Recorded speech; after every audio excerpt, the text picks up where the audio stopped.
O estudo a seguir é de inteira responsabilidade de seus idealizadores e apresentadores.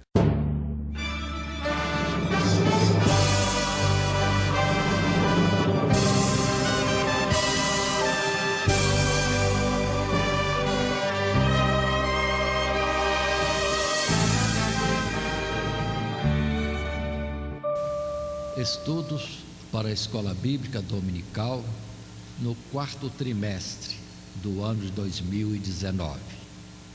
Neste trimestre, quarto, estaremos estudando o livro de Êxodo, o segundo livro da Bíblia.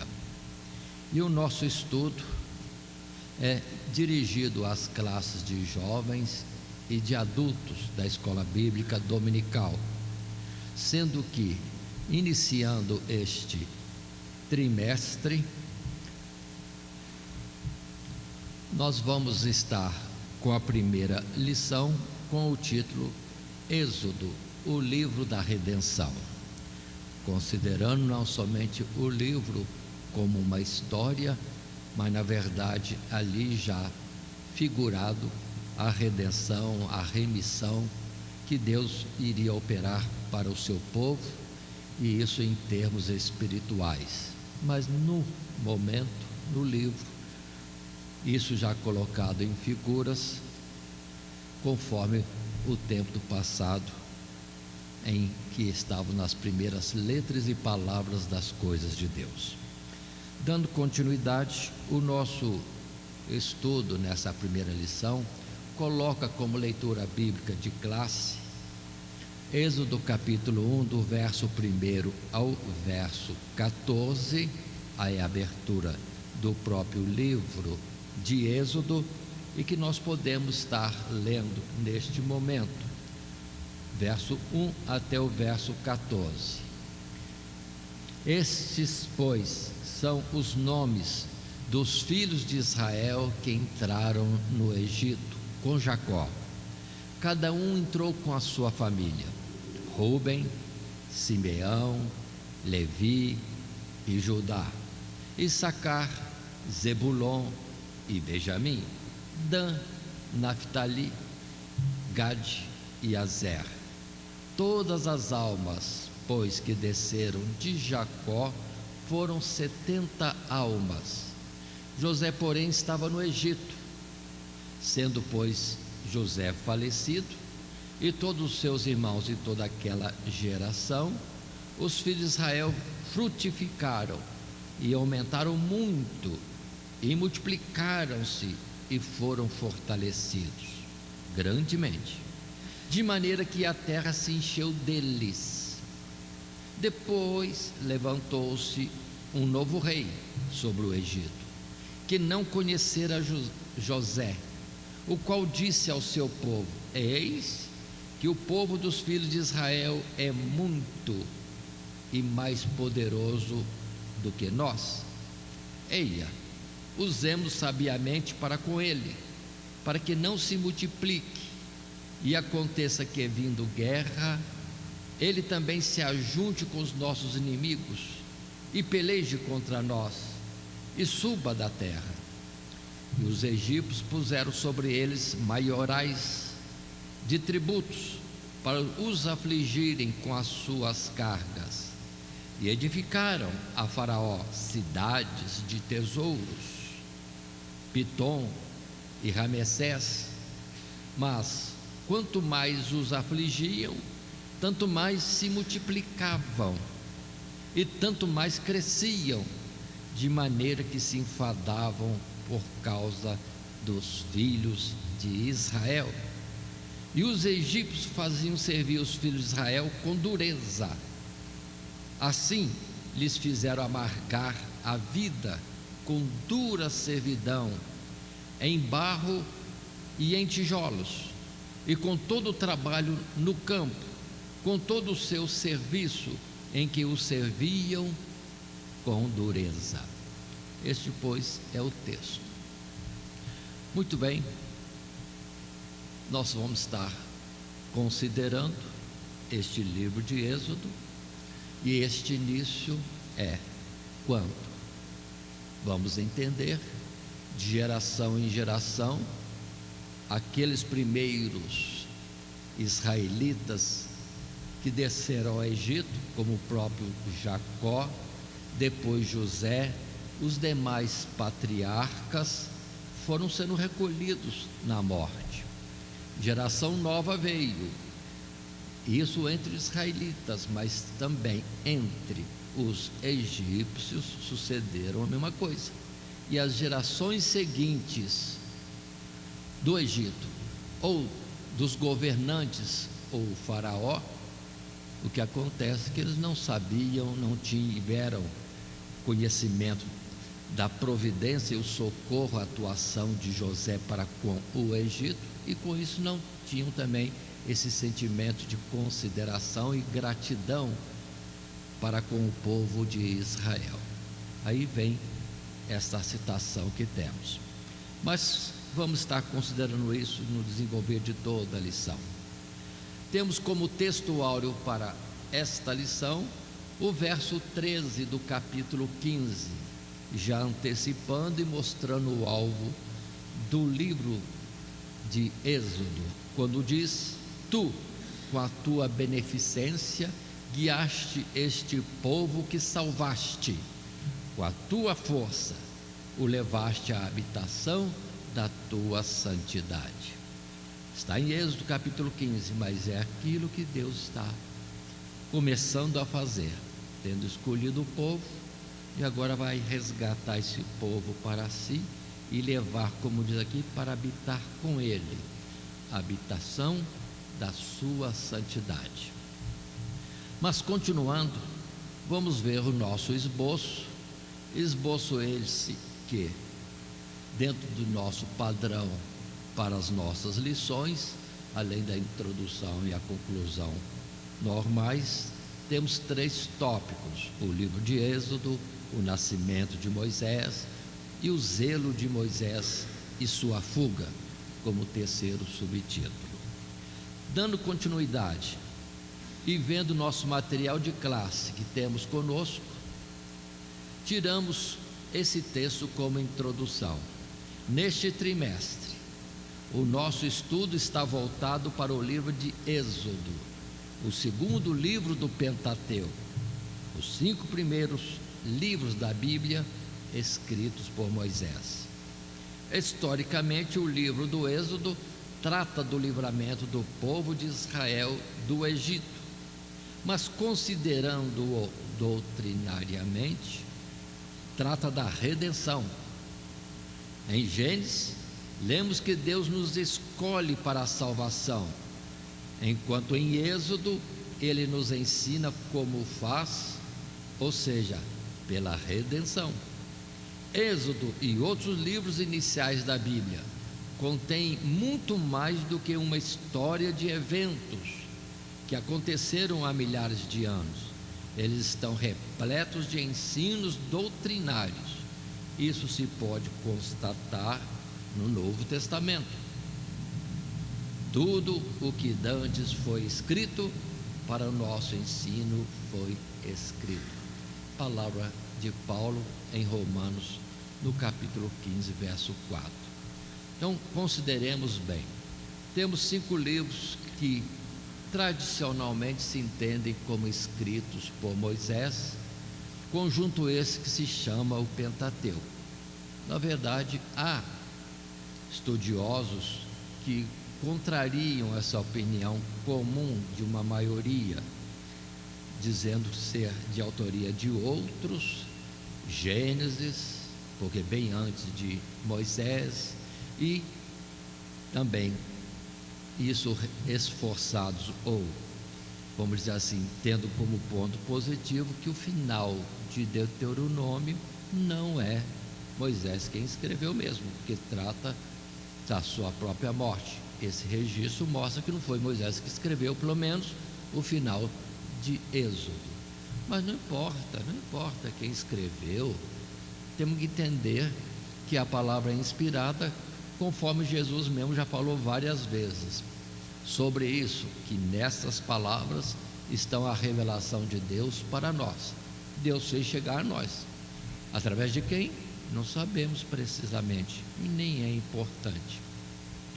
Mas Jesus mesmo sempre citou palavras ali de Gênesis, de Êxodo, de Números, de Deuteronômio, de Levítico, confirmando que esta palavra é certa e veio inspirado por Deus, por Moisés ou outro qualquer que viesse a escrever. Mas tudo o que dantes foi escrito para nosso ensino foi escrito. É essa colocação que nós temos e que devemos ter sempre em mente ao estudar Êxodo e outros livros mais.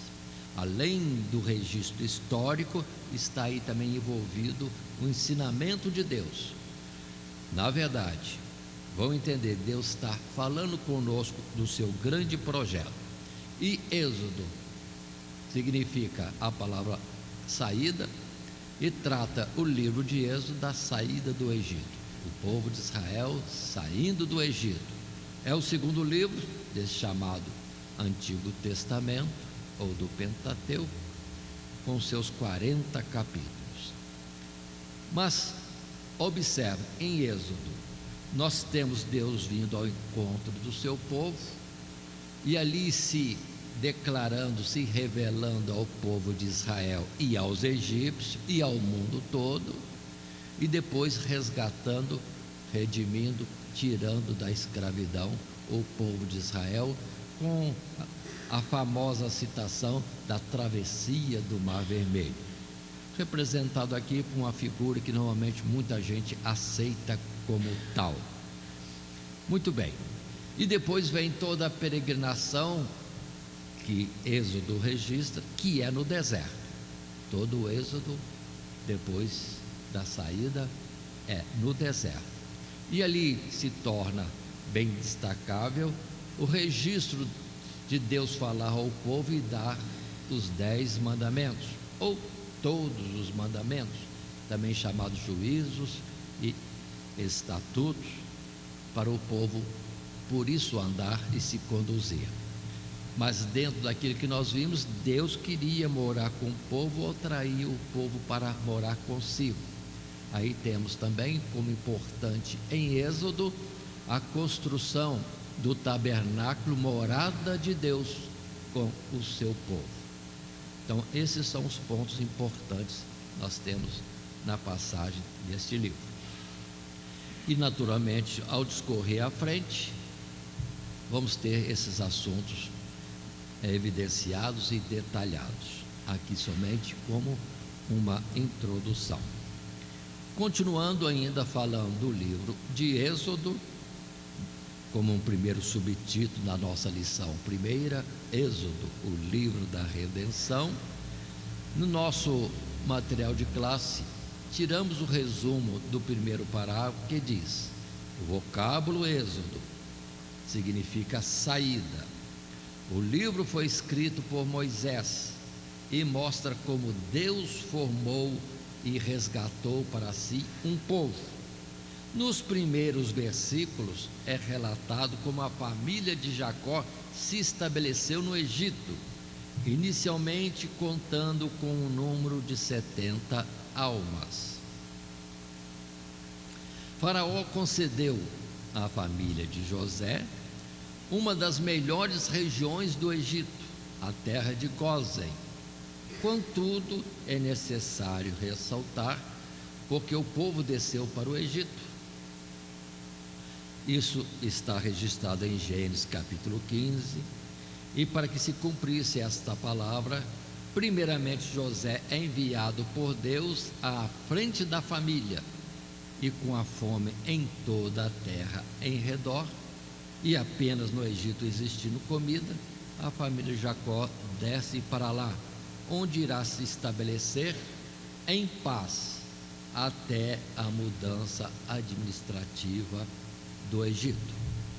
Muito bem, então o assunto que levou a Êxodo, em princípio, lá em Gênesis, como no capítulo 15, verso 13 em diante, quando se diz: então disse Deus a Abrão, saibas de certo que peregrina será a tua semente em terra que não é sua, e servi-los-á e afligi-la-ão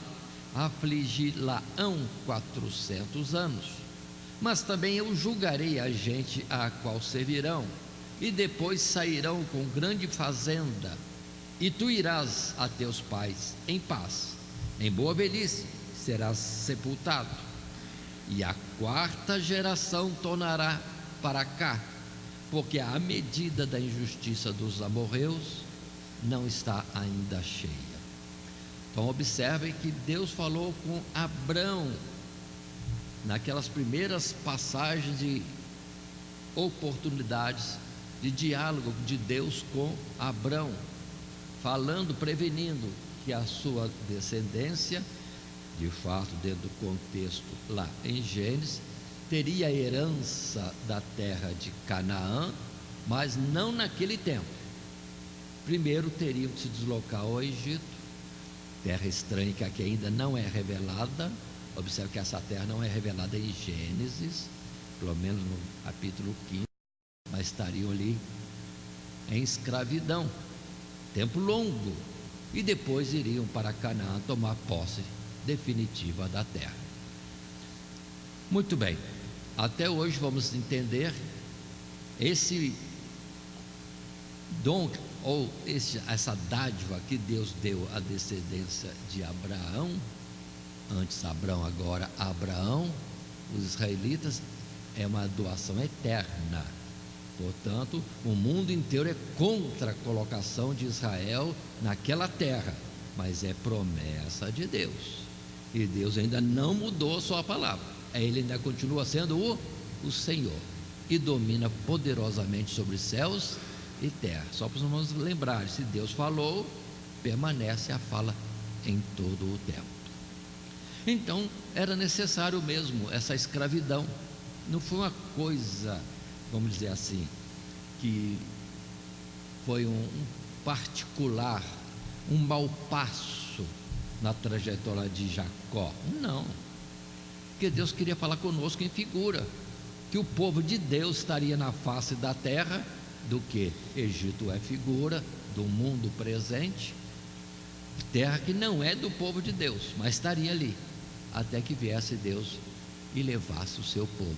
Aí é o arrebatamento da igreja, que hoje nós temos ciência, porque isso depois é clareado através dos milênios. Então tinham que ir para, de fato, para a terra do Egito. Até então não sabiam que era Egito.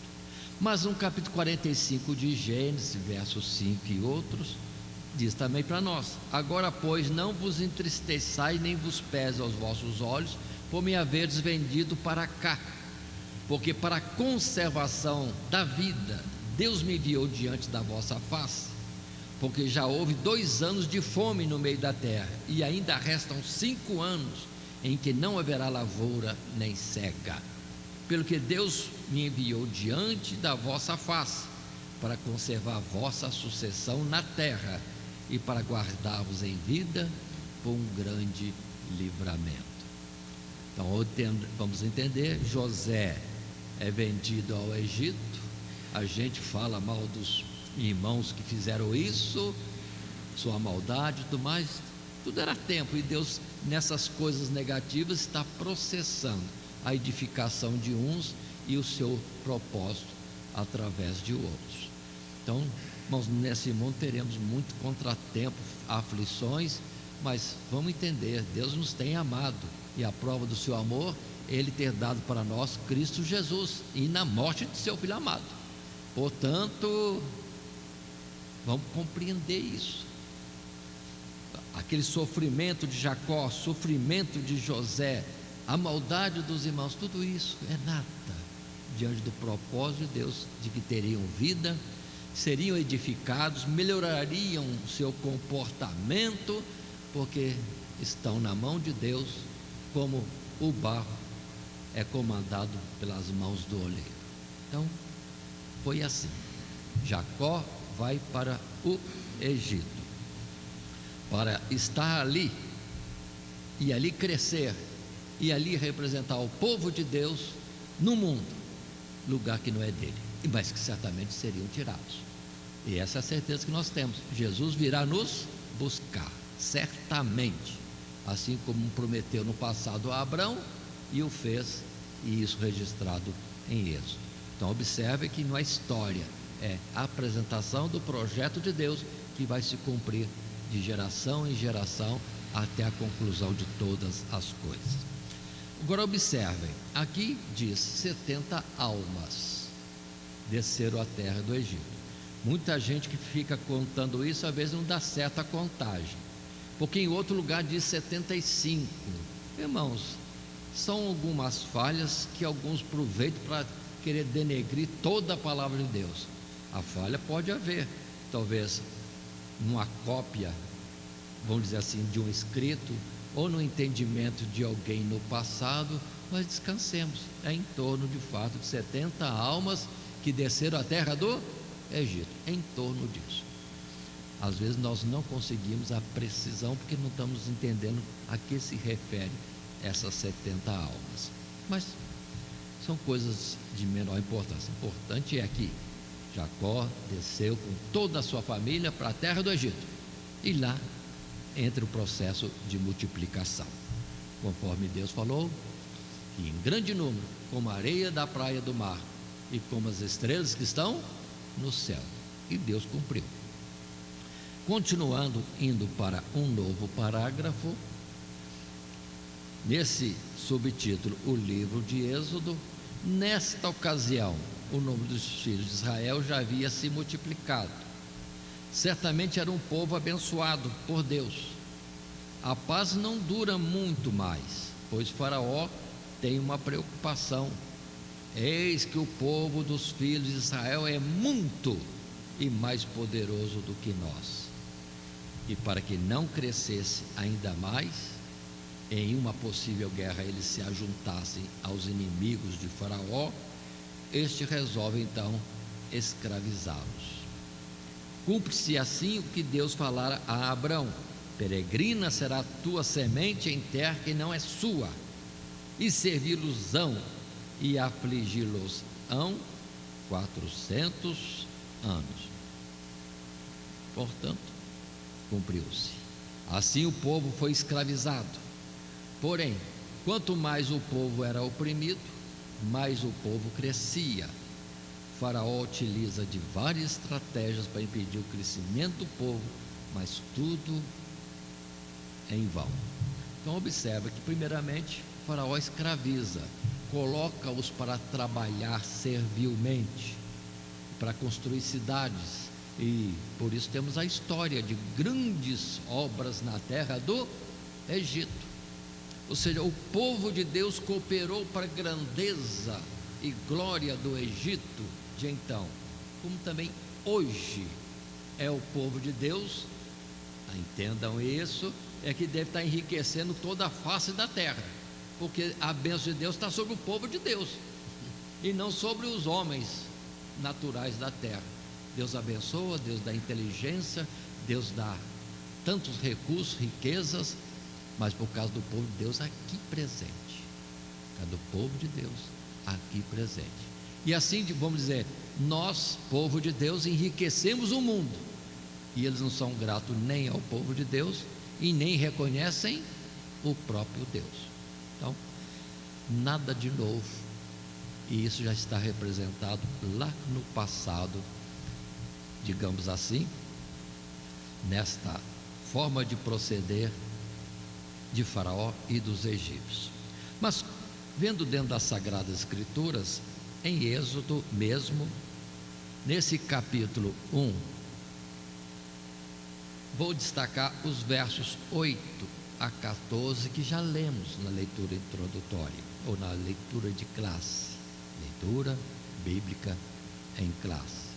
Depois levantou-se um novo rei sobre o Egito, que não conhecera José, o qual disse ao seu povo: eis que o povo dos filhos de Israel é muito e mais poderoso do que nós, eia, usemos sabiamente para com ele, para que não se multiplique e aconteça que, vindo guerra, ele também se ajunte com os nossos inimigos e peleje contra nós e suba da terra. E os egípcios puseram sobre eles maiorais de tributos, para os afligirem com as suas cargas, e edificaram a Faraó cidades de tesouros, Pitom e Ramessés.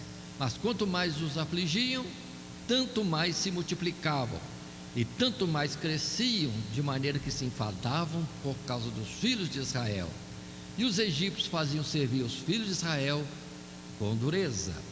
Assim lhes fizeram amargar a vida com dura servidão, em barro e em tijolos, e com todo o trabalho do campo, com todo o seu serviço, em que os serviam com dureza.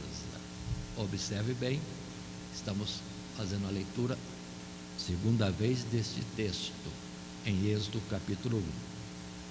Mas quero destacar outra vez, olha a figura outra vez. O Egito ficou rico demais, poderoso, mas por causa do povo de Deus está ali. Agora vamos para a Babilônia. O povo de Deus ficou escravo na Caldeia, e a Caldeia cresceu, tornou-se poderosa e rica. As grandes obras lá de Babilônia, vamos entender, lá estava o dedo do povo de Deus, ou Deus abençoando o seu povo. Porque quando Nabucodonosor levou cativos lá de Jerusalém, levou todos aqueles que eram artífices, trabalhadores nas diversas áreas, para construírem a glória dos caldeus, a glória de Nabucodonosor, a Babilônia, né? A cidade dos jardins suspensos, uma das 7 maravilhas do mundo antigo. Mas a bênção de Deus com o povo de Deus na escravidão. Continuando um pouco mais, entrando em Êxodo agora, verso 15 a 17. Em resumo, a palavra diz, porque tomamos poucos versículos: e o rei do Egito falou às parteiras das hebreias, das quais o nome de uma era Sifrá e o nome da outra Puá, e disse: quando ajudardes no parto as hebreias e as virdes sobre os assentos, se for filho, matai-o, mas se for filha, então viva. As parteiras, porém, temeram a Deus e não fizeram como o rei do Egito lhes dissera, antes conservavam os meninos com vida. Então, ou seja, o temor de Deus sobre as mulheres parteiras, pronto, a ordem do rei nesse tempo não se cumpriu, e os meninos nasciam e vinham à existência, e aumentava o número do povo de Israel. Continua o verso 22 agora, aí mesmo em Êxodo capítulo 1. Então ordenou o Faraó a todo o seu povo, dizendo: a todos os filhos que nascerem lançareis no rio, mas a todas as filhas guardareis com vida. Imagine uma ordem dessa, um decreto desse para nós. Parece que não, mas sobre nós tem decretos assim, que antigamente as famílias viviam em paz e cresciam, e o mundo era próspero e pacífico. Mas aos poucos o Estado, o faraó do mundo das trevas, está envolvendo-se nas coisas da família e tirando os filhos de seus pais. Parece uma bênção a escola pública, mas na verdade está tirando os filhos de seus pais desde pequeno. E para obrigar isso a ser mais forte e ser uma bênção, eles irem para a escola, o pretexto é que a esposa, as mães têm que trabalhar, mas na verdade estão debaixo de dura escravidão. Entenda o mundo espiritual. E daqui a pouco vocês estão vendo aí, não basta tirar os filhos de suas famílias, como também passa o seguinte: os ensinos errados, os caminhos errados, a mudança do que se entende por família, propostas, meu Deus, para mim é loucura o que o mundo está apresentando de projetos para uma certa família moderna. Portanto, vamos orar mais a Deus e não ir na onda do bem do mundo, que até o bem do mundo tem veneno. Em alguma coisa, os projetos do mundo são para mal e não são para bem. E começa tirando a mãe de seus filhos e os filhos da sua casa. Esse é o início, que pareceu uma bênção, mas hoje nós estamos vendo aí o resultado. As crianças não são ensinadas por pais mais. Mas antes, por gente estranha, dentro de um processo que não são os idôneos para ensinar, são aqueles adeptos de princípios terríveis, contrários de Deus. Mas continuando nosso estudo, passando à frente no nosso esboço, para um segundo subtítulo, o nascimento de Moisés. Em Êxodo capítulo 2, verso 1, podemos estar lendo: E foi-se um varão da casa de Levi, e casou com uma filha de Levi. E a mulher concebeu e teve um filho, e vendo que ele era formoso, escondeu 3 meses. Observe, um varão da casa de Levi casou com uma filha de Levi. Aqui temos que entender, não é Levi homem, é Levi tribo. São milhares e milhares. Então, um dos milhares dos homens da tribo Levi casou com uma mulher das milhares na tribo de Levi, para não vir a ideia, como alguém pode dizer, que a irmã está casando com o irmão, e isso em gerações bem à frente. Não. E observe que no princípio isso não tinha nada de impróprio, mas hoje em dia isso não acontece mais. Então, na verdade, são gente casando dentro da mesma tribo, como brasileiros casam com brasileiras. Nada de novo na face da terra. E nasce então um menino, mas ele é escondido. Passando para o nosso parágrafo, dentro do nosso material de classe, podemos estar considerando o seguinte: a família na qual Deus vem agir é da tribo de Levi. Esse menino nasce no momento mais crítico da escravidão, quando os meninos que nascessem deveriam ser jogados no rio, mas pela fé os pais o escondem por 3 meses, porque era formoso. Mas não era uma formosura simplesmente aos olhos dos homens, e a fé começa a operar na vida do casal. Essa era a pior época no meio dos hebreus para uma mulher engravidar, e a situação pioraria por ser a criança um menino. Mas nesta família de Levi havia a proteção de Deus. Portanto, onde normalmente haveria tristeza, agora se tem alegria. Afinal, Deus está no controle, e isso faz a diferença. Então, vamos observar bem esta coisa. A ideia normal apresentada é que o menino era formoso, e por isso os pais esconderam. Mas em Hebreus diz que era questão de fé também. Os pais, escondendo a criança, estavam operando em fé. Há esse testemunho escrito no livro de Hebreus.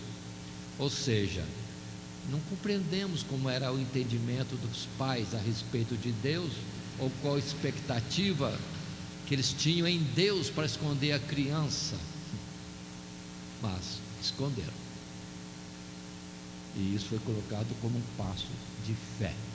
E observe, Deus podia usar um adulto, né?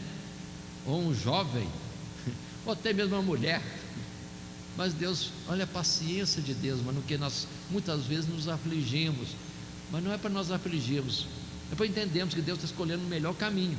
Em vez de Deus agir logo, Deus não vai fazer nascer um Moisés no meio da dificuldade extrema, para depois usar esse mesmo Moisés decretado a morte, para trazer o livramento, a redenção do povo de Israel.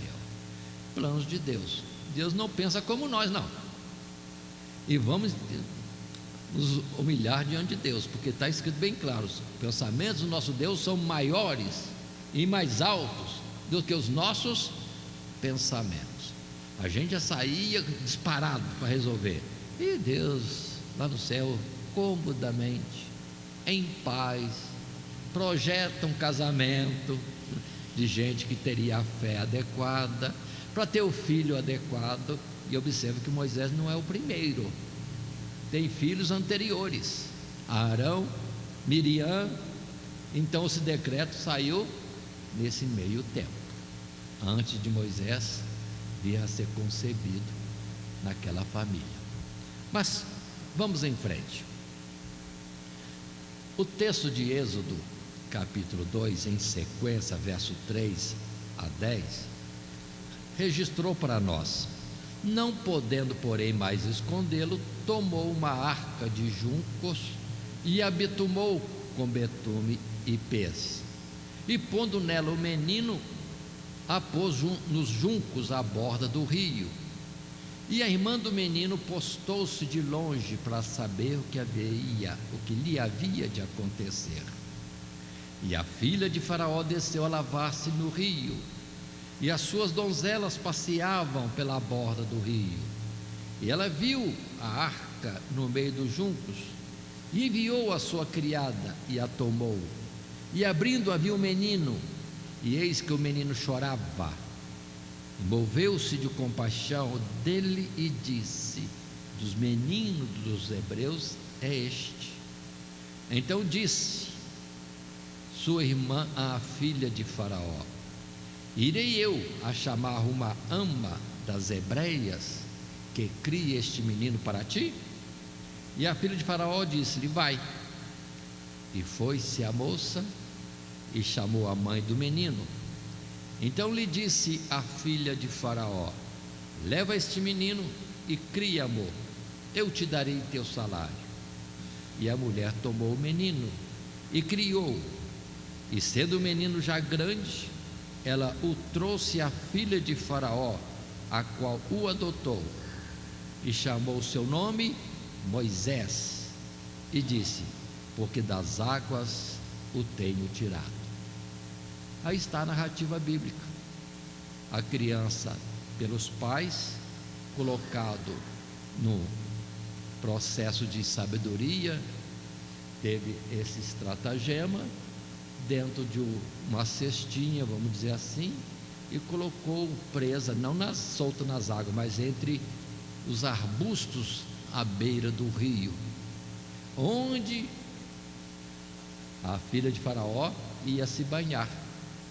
E a menina aqui, irmã de Moisés, deve ser Miriam, que ficou longe observando, com instrução naturalmente de acompanhar tudo, e intervém ao ver que a filha de Faraó teve compaixão de Moisés e apresenta-se, indicando ou propondo uma mulher das hebreias para amamentar a criança, para cuidar da criança. Coisas fáceis, Deus tem sempre jeito. Não precisa ser complicado, Deus usa as coisas mais normais possíveis, se for isso. Não precisa descer arcanjo Miguel do céu para fazer. Deus deu ordem e a coisa simples acontece. E foi assim. E observemos agora a mãe de Moisés recebendo seu filho de volta para amamentá-lo, para cuidar, trazer formação e assalariada pela filha do Faraó. Tudo é Deus operando. Quem pensaria nisso? Só eles, com inspiração de Deus, e as coisas Deus conduzindo. Esse é o texto de Êxodo, aí no capítulo 2, dando sequência. Indo para o nosso material de classe, ainda o subtítulo Nascimento de Moisés, nesse estudo do livro de Êxodo, o livro da redenção, os seus princípios, temos este primeiro ou segundo parágrafo. Após os 3 meses, não podendo mais escondê-lo, os pais tomam a decisão de levar o menino para o lugar onde normalmente seria morto. Fizeram uma arca, betumaram e colocaram-na no rio em meio aos juncos, e a irmã se coloca distante para ver o que aconteceria. A ação de Deus continua, A filha de Faraó, ao ouvir o choro do menino, toma-o. Momento em que se aproxima a irmã, se oferecendo para encontrar uma ama para criá-lo. A criança volta para sua própria mãe, que ainda recebe salário do palácio. Nesses poucos versículos, nota-se a maravilhosa providência de Deus na vida daqueles que fazem parte de um projeto de Deus na terra. A tipologia bíblica desse texto aponta claramente para a obra de Cristo Jesus.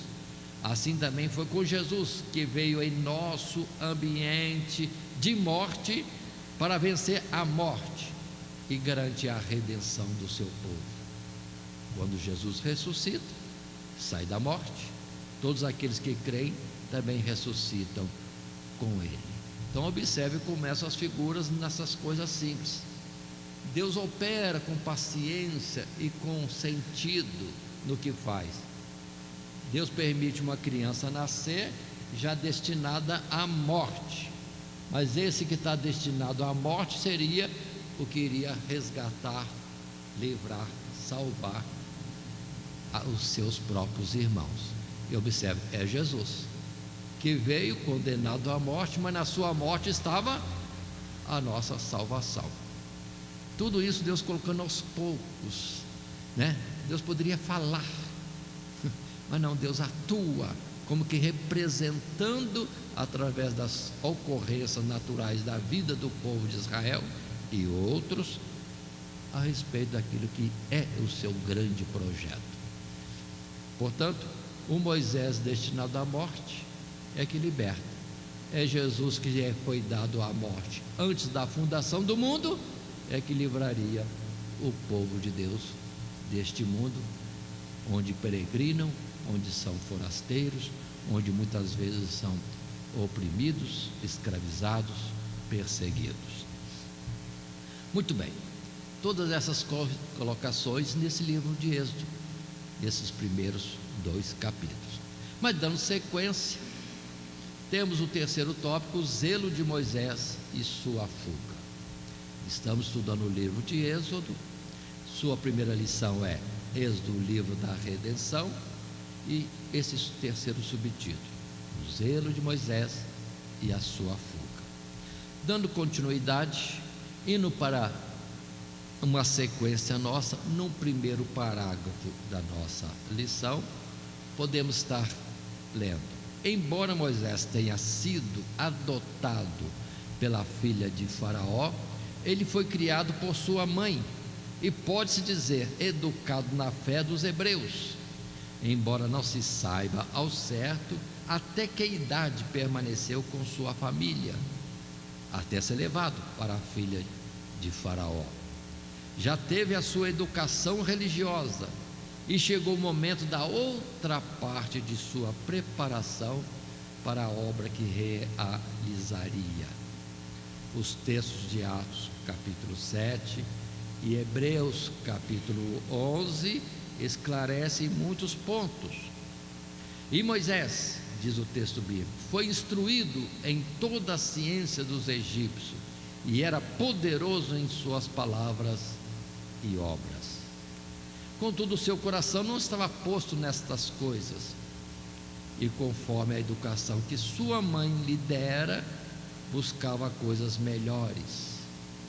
Em Hebreus lemos: pela fé, Moisés, sendo já grande, recusou ser chamado filho da filha de Faraó, escolhendo antes ser maltratado com o povo de Deus, do que por um pouco de tempo ter o gozo do pecado, tendo por maiores riquezas o vitupério de Cristo do que os tesouros do Egito, porque tinha em vista a recompensa. Irmãos, aqui está um mistério, e também para nós um ensino. O ensino do lar por pais que amam, são pregos bem firmados na madeira, na parede. Que idade tinha esse menino para depois de adulto, sendo poderoso, glorioso, tendo posição na terra do Egito, de ir lembrar-se dos seus familiares e ter aquela escolha que teve. Precisamos entender, pais, como é importante os pais conversar com os filhos e colocar os princípios de Deus. Que idade teria esse Moisés para ser devolvido ou dado à filha de Faraó? Não sei. Um ano parece-me pouco. Costume geralmente na natureza é 2 anos no mínimo para a criança estar sendo amamentada. Hoje em dia não acontece isso.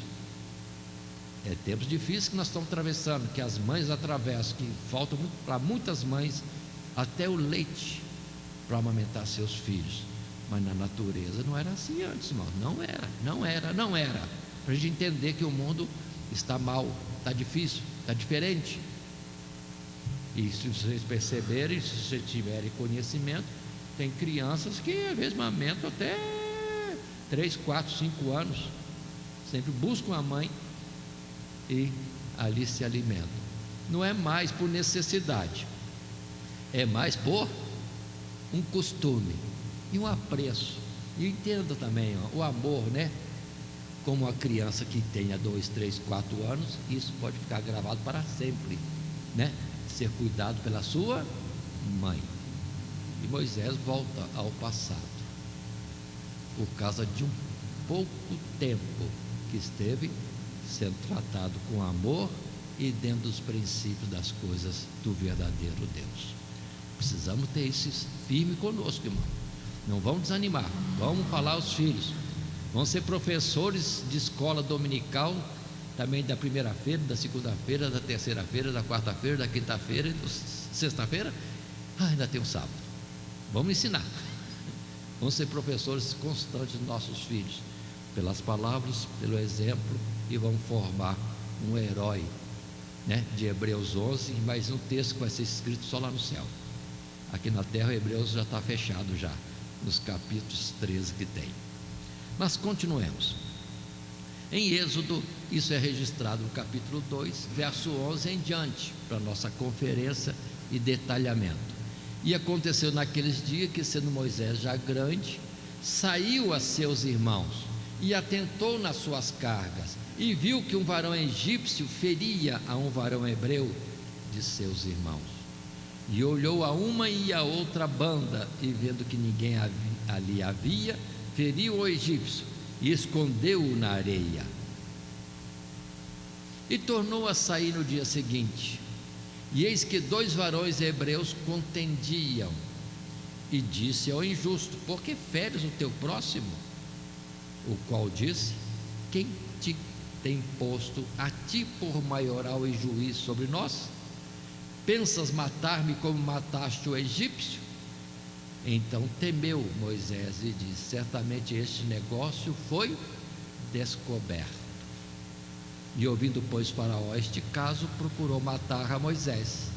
Mas Moisés fugiu de diante da face de Faraó e habitou na terra de Midian. Aí está este texto, que é depois colocado para nós também no segundo parágrafo desse terceiro tópico, o zelo de Moisés e sua fuga, que está no nosso material de classe e que lemos agora. Completados os seus primeiros 40 anos, inicia-se então outra fase da sua preparação. Embora criado como egípcio, ele sabia que esta não era a sua pátria, afinal era hebreu e não pertencia àquele lugar. Um certo dia, ao ver um egípcio maltratando um israelita, Moisés tomou as dores do seu povo e resolveu defender um dos seus irmãos. Moisés acabou matando o homem e enterrando na areia.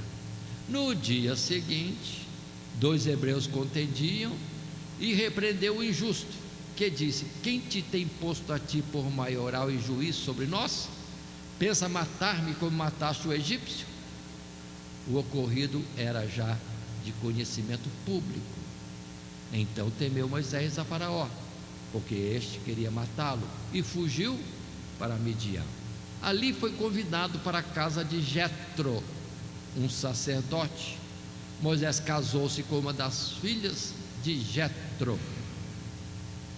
As mãos de Deus continuavam sobre a vida de Moisés, quando em terra estrangeira, em Midian, providenciando uma casa e uma família para ele durante sua permanência por lá. Essa narrativa está aí, irmãos.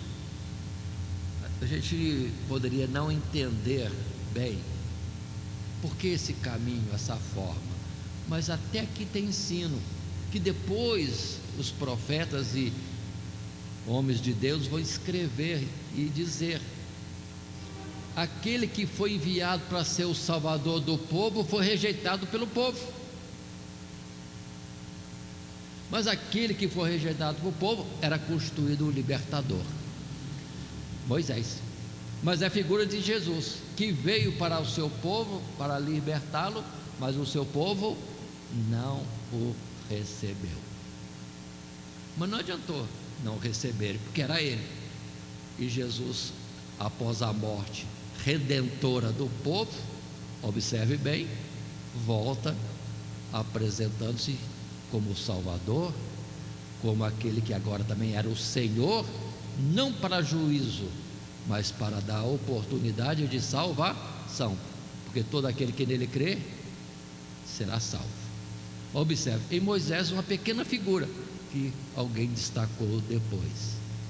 Por isso que em Hebreus se costuma dizer, lá no capítulo 5 e 6, que tem tanta coisa na Bíblia que se pode dizer, e às vezes não se pode falar, ou não foi alcançado ainda, porque não temos meditado ainda suficientemente nas Sagradas Escrituras. Irmão, não vamos fechar ou tapar o sol com peneira. Nós estamos vivendo tempos difíceis, por causa da opressão de questão de sobrevivência, por causa das distrações de cinema, de vídeo, de internet, e sei lá mais o que, e turismo, e tanta coisa. A gente não acha tempo para meditação nas Sagradas Escrituras, e perde-se detalhes que Deus poderia nos revelar para a nossa edificação, para o nosso fortalecimento e para o bem do povo de Deus, ao ser publicado os mistérios que estão escondidos na palavra. Portanto, aquele que foi enviado para salvar o povo de Israel foi rejeitado. Figura em Moisés, mas não adianta, o que Deus constituiu é esse mesmo, que vai ser o libertador. Assim a palavra sobre Jesus, né? Quando Deus diz: recitei ou recitava o seu estatuto, o seu decreto: tu és meu filho, eu hoje te gerei, pede-me e eu te darei as nações por tua possessão. Então não adianta, Deus já determinou, é Jesus o Salvador do mundo, em qualquer geração, desde o princípio e até o fim de todas as coisas. Continuando, para nós fecharmos dentro do texto bíblico este assunto, Êxodo capítulo 2, verso 16 e versos seguintes. O sacerdote de Midian tinha 7 filhas, as quais vieram a tirar água e encheram as pias para dar de beber ao rebanho de seu pai. Então vieram os pastores e lançaram-nas dali. Moisés, porém, levantou-se e defendeu-as, e abeberou-lhes o rebanho. E vindo elas a Reuel, seu pai, ele disse: por que tornaste hoje tão depressa? E elas disseram: um homem egípcio nos livrou da mão dos pastores, e também nos tirou água em abundância, e abeberou o rebanho. E disse às suas filhas: e onde está ele? Por que deixaste o homem? Chamai-o para que coma pão. E Moisés consentiu em morar com aquele homem, e ele deu a Moisés sua filha Zípora, a qual teve um filho, e ele chamou o seu nome Gersom, porque disse: peregrino fui em terra estranha. Aí está esta colocação, fechando para nós o entendimento do que estava acontecendo com Moisés, Deus conduzindo a Moisés nesse tempo. E observe, 40 anos já foram, e na sequência do nosso estudo, mais 40 anos vai ficar em Midian, para depois voltar para o Egito. Agora observem também, quem é Midian? Midian é descendência de Abraão, é um dos filhos, vamos dizer assim, de Abraão e Quetura, porque depois da morte de Sara, Abraão voltou a casar-se com Quetura e teve outros filhos. Um deles é Midian, que eu entendo que era um povo próximo de Israel por parentesco e por ensino que Abraão deve ter dado aos seus filhos outros, como Midian e outros mais. E observe que este povo tinha constituído um sacerdote. Reuel é sacerdote de um povo irmão de Israel, e ali é que Moisés vai achar guarida, nesse tempo em que está fora. Na nossa continuação do nosso estudo, a nossa conclusão simples que precisamos estar colocando: ao se estudar os primeiros anos da vida de Moisés, nota-se as providências de Deus para a vida do seu povo, embora muitas vezes não percebidas no dia a dia. Moisés nasceu em um dos momentos mais difíceis para um casal, ainda mais quando a mãe, ao abraçar o recém-nascido, notava que era um menino. Contudo, nesse caso, Moisés era uma providência de socorro para o povo. É necessário, em meio às aflições, confiar totalmente em Deus. Afinal, Ele tem o controle de toda a situação que diz respeito ao seu povo. Deus não falha, irmãos. Por isso que é surpreendente como que Deus leva tempo para operar alguma coisa, mas Ele faz no tempo certo. Deus não atrasa-se e nem se adianta. Deus tem o tempo exato de operar e a forma de operar também. Não vamos estranhar, Deus continua mesmo agindo. Nós aflitos queremos Deus responda imediato.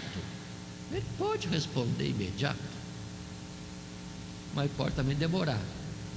Uma coisa é nós alcançarmos a fé de que Deus está atento e vai operar no tempo certo. Volto a dizer, a firmeza nossa é que Deus nos ama. A prova está em Cristo Jesus, que foi morto ou dado à morte pelo próprio Deus por nós. Como também não nos dará todas as demais coisas, uma vez que já estamos reconciliados e que Jesus agora está à sua direita intercedendo por nós, como fiel sumo sacerdote, clamando por cada um de nós. Então, vamos pensar mais em Deus e estar de olhos abertos para ver o que Deus estaria fazendo por nós. Assim concluímos essa nossa lição. Neste trimestre é o estudo do livro de Êxodo, sendo a lição número 1, Êxodo, o livro da redenção, com esses tópicos ou subtítulos que já temos apresentado: o livro de Êxodo, o nascimento de Moisés, o zelo de Moisés e sua fuga, dando abertura às demais histórias, registros e ensinos que vêm da parte de Deus.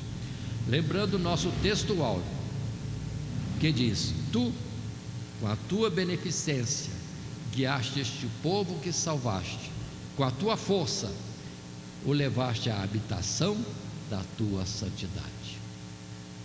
Êxodo fala isso, Deus chamando a nós, seu povo, para depois nos levar à sua habitação de santidade, de justiça, de glória, e tudo isso por todo sempre, a eternidade.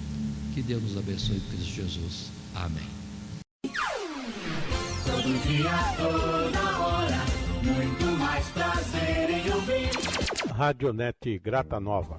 Web Rádio, a qualidade que faz a diferença, cada vez mais necessária. Rede Grata Nova de Evangelização. Acesse nosso site www.horadadecisão.com.br. Hora da Decisão, tudo junto, sem acento.